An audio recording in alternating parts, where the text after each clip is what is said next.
নতুন বাংলাদেশের জন্য প্রস্তুত হয়। সেই নতুন বাংলাদেশ করার জন্য কি আইন কানুন লাগবে,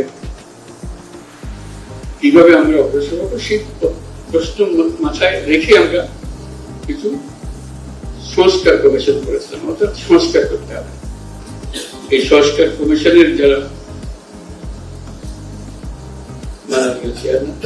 তারা আমার পাশে আছেন, তারা এবং তাদের সহকর্মীরা যারা এই কমিশনের সদস্য ছিলেন, তারা যথাসাধ্য চেষ্টা করেছেন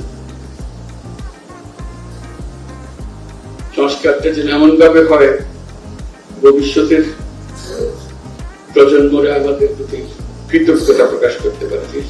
আইনগুলো ঠিক করে নিয়েছিলেন বলেই আজকে আমরা মজবুত কাঠামো তৈরি করতে পেরেছি, যার উপরে ভিত্তি করে আমরা দেশ গড়ার কাজে নেমেছি।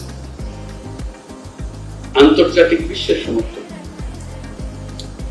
আপনারা হয়তো লক্ষ্য করেন, সারা পৃথিবী জুড়ে আমাদের প্রতি একটা বড় রকমের সমর্থন গড়ে উঠেছে।